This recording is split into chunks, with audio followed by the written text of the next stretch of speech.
Друзья мои, вы, если следите за нашими новостями, вы видели, что мы получили награду за то, что больше всех продали 44-х дюфоров. Если вы слышали мой спич такой ради ложной скромности, то я говорил, что лодка действительно настолько хороша, что продается сама собой. Но, опять же, не без наших модификаций. И сегодня я вам хочу показать яхту, где минимальное количество модификаций, но они очень важны.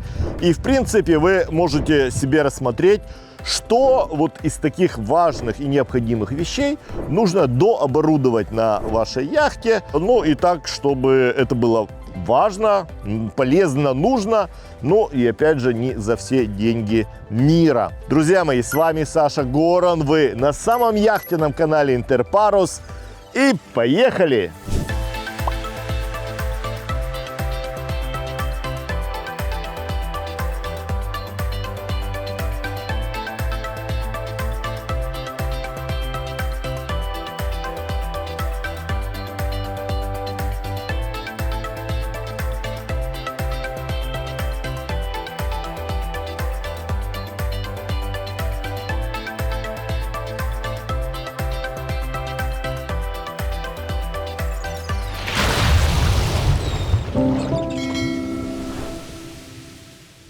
Пока я настраивал аппаратуру, я восхищался, насколько итальянцы с заводской командой Dufour сделали классный, красивый и технологичный корпус. Выделяется, то есть я вот стоял, смотрел на другие лодки, там старые, новые лодки. Они действительно в один момент стали устаревшими, когда Dufour выкатил эту модель.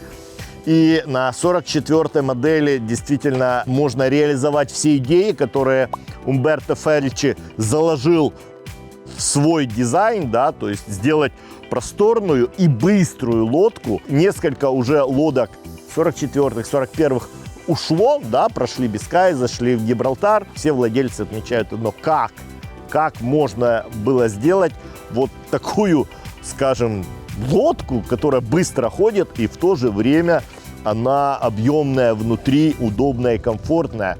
Ну вот получилось. Спрос на эти лодки внушительный и, соответственно, друзья мои, продавать эту лодку легко и приятно. И какие-то делать на ней модификации, улучшения тоже приятно. Вы можете оценить этот великолепный хардтоп. Друзья мои, сразу в нем встроенные шлюпбалки. Сверху мы установили Starlink, он опять же на своем месте. У нас сверху на крыше находится 1100 ватт солнечных панелей, по которым можно ходить. Вы знаете, что я к ним отношусь достаточно скептически, но здесь они на своем месте. Во-первых, они продуваются, соответственно, они остывают. Во-вторых, не так часто вы по ним будете ходить, соответственно, они не будут так быстро мутнеть. В-третьих, они не выделяются, за них шкоты, веревки, никакой такелаж бегучий не зацепится. Один из немногих вариантов, где вот эти гибкие панели на своем месте. Хочу обратить внимание на кранцы, которые мы поставили на эту яхту. Здесь Fender Text.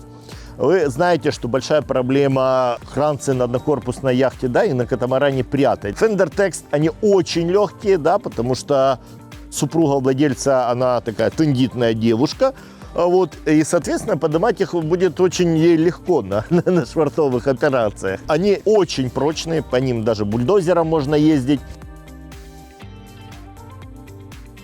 Посмотрите, какие шикарные веревки мы сделали. Заплели огоны. Толстые веревки мы взяли. Я люблю толстые веревки для кранцев. Ими удобно работать достаточно. То есть все сделано просто вот перфекто, да? Поскольку владелец этой яхты, он перфекционист. Вот, и, соответственно, мы старались для него сделать максимально все красиво и идеально, насколько это возможно. С каждого борта по 4 кранца. На них можно, кстати, логотипы изображать. У меня такие же кранцы на моей гарне, и я себе изобразил логотипчик, буквочку «Г». Это не Саша Горан, это Гарна. Что ж, друзья, у нас на нашем канале есть обзор, полный обзор этой яхты. Рекомендую посмотреть. А сегодня я хочу обратить внимание на некоторые опции, которые были заказаны с верфи, а также которые Интерпарус установил для данного владельца этой яхты. Поэтому здесь есть что посмотреть. Оставайтесь с нами.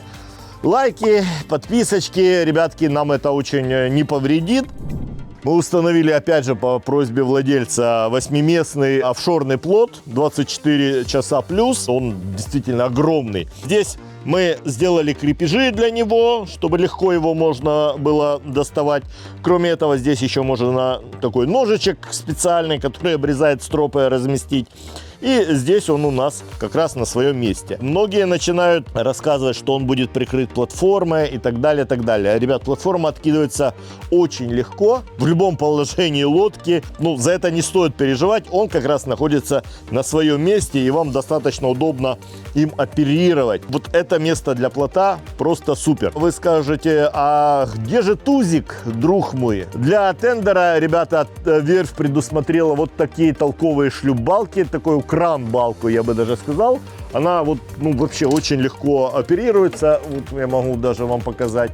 Да, видите, она так опускается, поднимается вот одной левой. Я все это делаю. И она интегрирована в хардтоп. Хардтоп просто великолепный. Он мне очень нравится. Долго верфь как бы с ним работала и получилось на 5. Поэтому я рекомендую. Какой еще must-have должен быть у вас на яхте? Это вот такая планша. Мы можем поставить вам такую планшу. Можно именно гриль сделать. Можно электрический, можно газовый, как в данной лодке стоит. И у нас здесь есть наш умывальничек. Опять же, некоторые заказывают просто длинный гриль без умывальника. Это тоже мы от себя можем вам установить. Ребятки, хорошая и надежная штука. И самая главная опция, которая отняла у нас больше всего времени, это дорогой синтетический тик. Вы на глаз его не отличите от натурального, ребят. Он даже вот пошкрябан так специально. Владелец лодки заказал классическое исполнение с рамками. Еще больше усиливает его сходство с натуральным тиком. Соответственно, он у нас чуть меньше греется, чем натуральный тик. Легче за ним ухаживать. Он не впитывает вино, масло, кофе. И, соответственно, если вы работаете здесь с планшей, ну, как бы легче потом это все дело прибрать. Полностью лодка покрыта тиком. Это поднимает ее статус, придает ей как бы такой вот уверенности в жизни. И лодка просто по-другому заиграла. Что же интересненького у нас есть в нашем кокпите? Давайте зайдем и оценим. Потому что здесь, ребятки, мы сделали некоторые изменения. Первым делом это штурвал. Но зрители скажут, а что тут такого? С верфи тоже идут вот такие штурвалы. Владелец этой лодки, товарищ достаточно высокий, выше меня. Ему стандартный размер штурвала был достаточно низким, да? И мы поставили максимальный размер, который возможен для этой лодки. Но им удобнее, гораздо удобнее пользоваться. Выглядит он лучше. И прохода здесь он не занимает. Сам владелец этой лодки собирается ходить. Он уже человек с чартерным опытом, и вот такие нюансы для него важны. На этом посту, друзья мои, хочу показать вам картплоттер. С верфи здесь шел BNG 3S картплоттер на 9 дюймов, но так получилось, что мы клиенту поставили BNG SR. Чем он у нас хорош? Во-первых, он чуть больше на 1 дюйм, а во-вторых, здесь более мощный процессор. И процессор, ну, просто бомба. Он здесь, ребята, абсолютно не тормозит. То есть крутить можно как в хорошем игровом компьютере. Кроме того, крутилка здесь очень толковая. Здесь мы поставили управление автопилотом. И кроме этого, вот такой же пульт управления и такой же чартплоттер мы продублировали на левом посту, на левом борту. Здесь у нас подрулька. Очень нужная и полезная штука. На этой подрульке, ребята, есть плавная регулировка и есть технология Hold On, когда она сама удерживает скорость. Сейчас Dufour может ставить как секторные выдвижные подрульки, так и туннельные. В данном случае у нас здесь туннельная подрулька стоит. И управление нашей якорной лебедочкой. И вот на левом посту, ребят, тоже самое поставили управление автопилотом. Удобная штука. И вот этот шикарный картплоттер, ребятки. Ну, вот как бы так. Поехали дальше. Да, цените столик. Сейчас Dufour начал делать столы получше, но кроме этого мы его отшлифовали и сделали ему новое покрытие. И посмотрите, как он классненько у нас выглядит, душевно. Вот, это приятно. Опять же, не могу, ребятки, пройти мимо хардтопа. Действительно, он хорош. Здесь можно также сделать полностью тонкирование. И здесь вот находятся наши солнечные панели. Опять же, у нас есть просмотр нашего мейнсейла. И вот обратите внимание, в корме мы установили Starlink Mini. И здесь можно ходить, собственно говоря, если вам нужно работать с гротом. Хотя, в принципе, я не знаю, тут гиг можно завести и его застегнуть даже отсюда. Не забывайте заказывать бортовые калитки. Вот так она выглядит. Очень нужная и важная штука. Оцените эти проходы, они у нас свободные. Мы можем здесь ходить очень легко и удобно, потому что погон стаксель-шкота у нас вынесен на рубку. Хотя при желании мы можем вам сделать здесь длинный, огромный погон, если вы любитель гонок. Ну, а что я вам хочу показать, так вот эту часть. Вот, смотрите, вы видите, что вся лодка покрыта искусственным тиком. Это действительно выглядит классно. И вот эта часть мне нравится, которую мы покрываем даже сейчас на маленьких лодках. Во-первых, глушит звук, когда здесь кто-то прыгает и ходит. А во-вторых, выглядит это тоже красиво и убирать достаточно легко.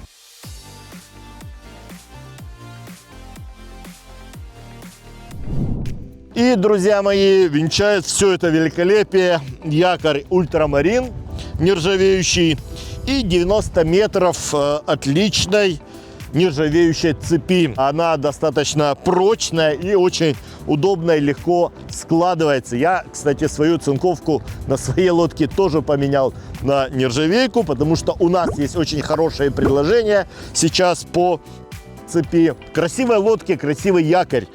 Кроме того, что это хороший надежный якорь, он служит украшением, а на однокорпусной яхте это очень-очень, друзья мои, важно. Выглядит это все красиво и работает тоже чудесно. У нас тут движение, видите, сегодня выходной, а я пишу вам видео. Поэтому, друзья мои, вы там лайки, подписки, все изобразите. Это нам поможет. И давайте я вам, ребята, покажу, что мы поставили на мачту. То есть наша компания поставила слайдинг-систему от Harkin. Вот так она выглядит.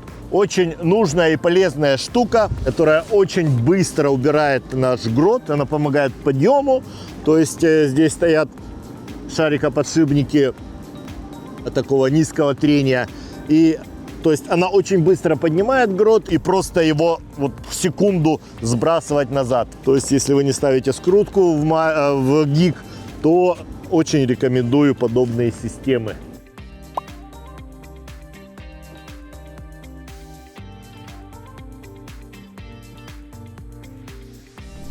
Также здесь, ребята, хочу вам показать, какой инвертор мы поставили.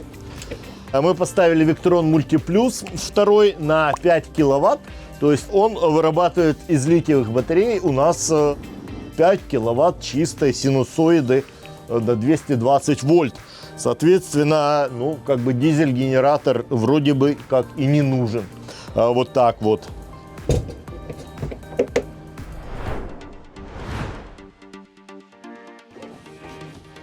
А вот здесь, друзья, находится блок аккумуляторных батарей. Здесь мы поставили 3 аккумуляторные батареи по 300 ампер-часов. То есть мы имеем 900 ампер-часов при наших 12 вольтах электроэнергии. И здесь вы видите 3 MPPT контроллера, потому что мы имеем 1100 ватт солнечных батарей у нас на хардтопе. И вот здесь мы имеем сердце энергетической лодки. Для 2 человек и их гостей вполне достаточно электроэнергии. Более того, друзья мои, я имею практически такой же объем на своей яхте, на своем катамаране. И мне хватает даже для такой активной жизни с детьми, с гостями. Поэтому я считаю, что запас электроэнергии для этой лодки у нас выше крыши. Пойдем дальше. И, друзья, вот здесь мы видим наши улучшения, наши инсталляции, которые делал Интерпарус для этой лодки. Маленькая, но очень важная у нас кнопочка здесь, за которой кроется система подогрева воды, включение бойлера от наших литиевых батарей. И зачем ее отдельно вынесли? Ну, чтобы бойлер не разрядил наши батареи, наши аккумуляторы. Поэтому, нажав эту кнопку, вы запускаете нагрев ровно на 1 час. Для чего нам это нужно? Нам это нужно, друзья, если вы стоите в бухте уже долгое время, мотор не работает, да, вы знаете, что бойлер работает у нас от мотора, от дизеля и от берегового питания. Соответственно, мотор у нас не работает, но солнечные панели набили наши аккумуляторы, и, соответственно, мы хотим подогреть воду. Мы включаем на 1 час, температура воды поднимается, вот, и потом она автоматически выключается с той целью, чтобы не убить наши аккумуляторы. Если мы видим, что у нас зарядка вот 99%, как здесь, мы можем еще раз включить, еще раз ее прогреть. Далее, друзья мои, Эберспехер – это система отопления. Да, почему? Потому что владелец хочет жить практически круглый год на этой яхте и пользоваться этой яхтой круглый год. Поэтому отдельная система отопления нужна, поскольку кондиционер, который тоже работает на отопление, он не справляется, во-первых, во-вторых, он достаточно шумный. То есть, если достаточно прохладно, то вот такой автономный дизельный отопитель работает гораздо лучше. Далее, вот наши системы Victron Energy. Это вот классическая, механическая, да. И здесь, ребятки, смотрите, у нас дублирующая система, которая вам дает всю информацию об электроэнергии на вашей лодке. И вы, соответственно, можете управлять отсюда, вот. Но вот эта система, она старая, добротная и работает в любой ситуации, если вдруг что-то зависнет у вас здесь. Вот. Кроме этого, друзья, вы видите блок кнопок. Дюфор года 3 назад вернулся к нормальным кнопкам у нас. Вот, и поставил симариновский индикатор. Отлично все это работает. И это действительно просто идеальное решение по надежности и по наглядности. Вот. Поэтому, друзья мои, вот здесь такие маленькие приборчики и очень-очень нужные. Кроме этого, ребята, обратите, у нас 7-дюймовый монитор здесь, соответственно, выглядит он лучше, более наглядный, больше информации можно разместить. Опять же, хочу свой 5-дюймовый поменять на своей яхте на 7-дюймовый. Вот такой мониторчик. Блин, класс. Класс. Поехали дальше. Систему кондиционирования мы устанавливали самостоятельно. Почему? Во-первых, мы поставили меньше блоков, чем идет с верфи. Это была просьба владельца этой лодки. Во-вторых, мы поставили более экономичные кондиционеры, у которых компрессор может изменять частоту своей работы. За счет этого они более экономичные. В экомоде они могут работать вот всю ночь от литиевых батарей. И мы не переживаем, что мы их высадим полностью. Вот, это было важно. И, я считаю, это правильное решение вот для однокорпусной лодки.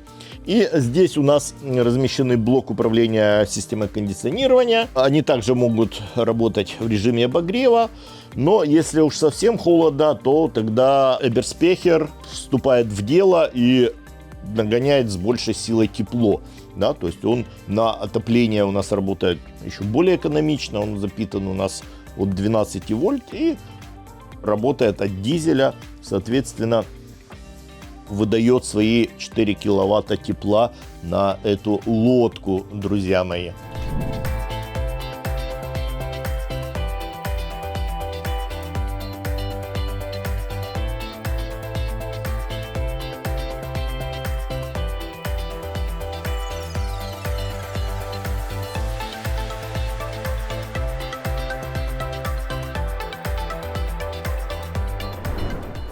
Что ж, друзья мои, вот такая лодка у нас получилась. Скажите мне в комментах, насколько она вам понравилась. Если вас заинтересовала эта яхта, другая, вы мне пишите. Я могу сделать онлайн-обзор, просто вот в реальном времени показать какие-нибудь такие закрытые вещи, которые в YouTube неинтересно показывать. Какие-то технические вопросы. Я готов на все это ответить для вас. Буду рад вам помочь с выбором яхты. Обращайтесь. Также у нас в Ля-Рошеле работает парусная школа. При покупке яхты обучение у нас в подарок. И у нас в школе очень серьезные инструкторы работают, очень серьезное обучение. У нас всего 2 человека в группе. Не забудьте подписаться, друзья мои, особенно если вы в Европе находитесь. Для нас это очень важно. А я с вами прощаюсь. С вами был Саша Горан, команда Интерпарус, и до зустрічі в морях.